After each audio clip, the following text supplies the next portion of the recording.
AE. Joining us now in the studio, Colonel Randy Ginn, the Director of the Mississippi Highway Patrol and Assistant Commissioner of DPS, and also Criss Turnipseed. Good to see you guys today. Good to see you. Great Good to be here. Yeah. All right, so Colonel, we've got, just talking about that, we got, first of all, the busy driving season is approaching, and that's the time you guys really get into gear.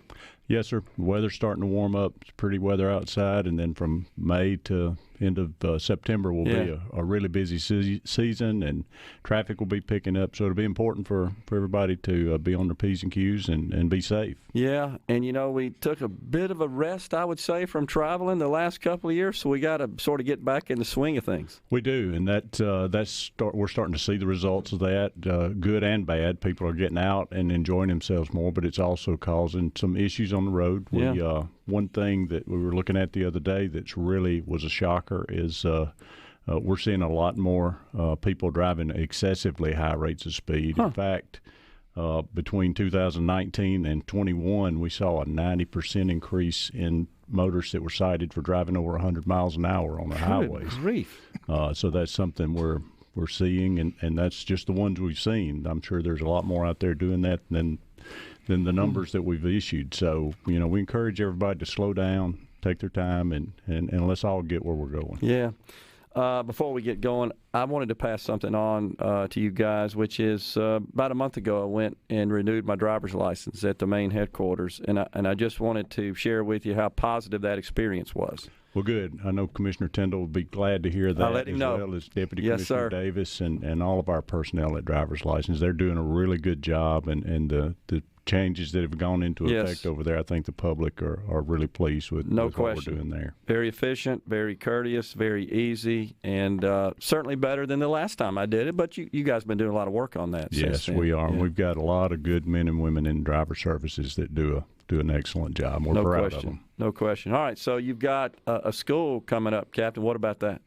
Yeah, I got one coming up here next month. Fixing to start our next cadet class for our prior law enforcement officers only. We're looking forward to that. It's going to be something new that we haven't done before, a new experience for the Highway Patrol. Everybody that's in this class is going to be a prior law enforcement officer, so we're looking forward to maybe getting some guys and gals with some prior training and putting them to work for the Highway Patrol. Are you seeing an uptick in applicants? How's that going? Well, right now, because of this is kind of a limited, everybody in this is going to be prior law enforcement. It's our first time. We really can't compare that against another class that we've had, but we're still recruiting people without law enforcement experience, and hopefully Colonel Ginn can expand on some more, maybe starting a school for just what we call the green school is what we call it. Those will be non-sworn officers. Maybe pretty soon after that, so we can even add on more to our numbers. And we've been getting some interest, a lot of interest in our recruiting programs. We're out actively seeking and looking for folks that are interested in a career with the patrol.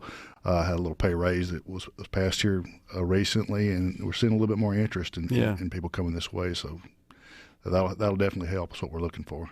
And, Colonel, you've got programs, I believe, established at a couple of community colleges, right, Itawamba and Hines? That's correct. We've really been blessed to have a partnership with ICC and Dr. Allen there, and now we've just signed an MOU with Hines and Dr. Vasic, and we're looking really forward to seeing some benefits from that. We've got our first group at ICC that will graduate and will get a certificate for completing the core program, and look forward to watching them in the future and hopefully having that school that they'll be ready to raise their right hand and go to work for the Highway Patrol. So is this sort of a feeder sort of program? Is that kind of how you describe it, Colonel? Yes, sir. That's the idea. We expose them to the patrol and some of the things that we do. We have a trooper there that works out with them and goes through a PT process with them to help them get in shape and to talk to them about some of the things that they would experience if they were in patrol school, and give them a little sampling of it and a sampling of all of the avenues that a young man or woman would have for a career with the patrol. Yeah.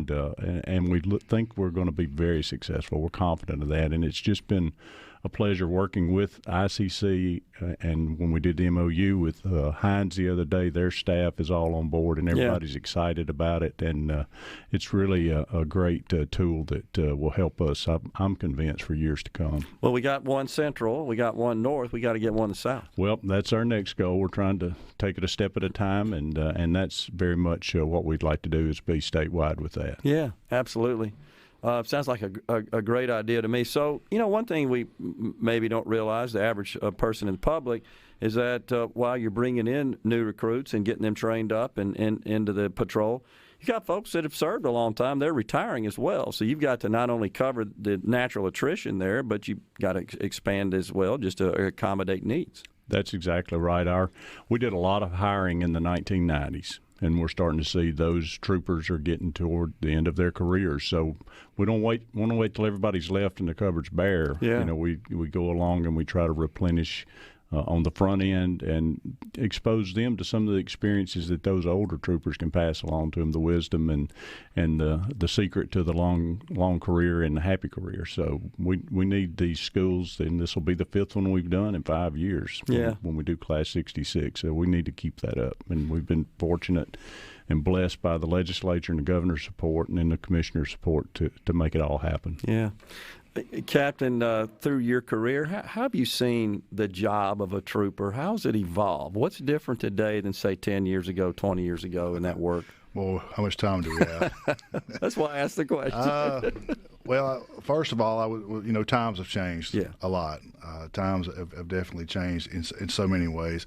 I would probably say some of the main stuff that you would think of is law enforcement become a lot more technical of a career. Yeah, there are a lot more tools. Everything has. There are a lot more tools offered now than we had, when I come out back in '99.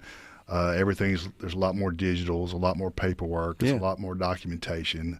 The court system requires a lot more thorough of investigations and testimonies and documentation stuff now as compared to back then. So definitely there from that technical standpoint, law enforcement is definitely changed. We're dealing with, you look at what are we at, this new generation. They're different. It's a whole different generation of young people than it was when we were young. We were a lot more, I would say, service-minded, oriented, probably back then than we are now. There's still those people there, still those people available, but you have to really show them and present it to them and give them that opportunity so they can find that out for themselves. That I can choose a life or a career where I can give back to my community or to my state.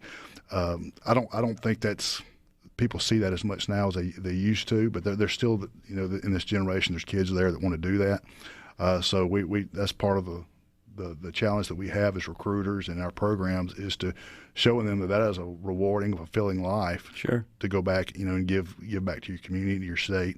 So we're finding those, we're identifying those, and then there's just times. Times have changed.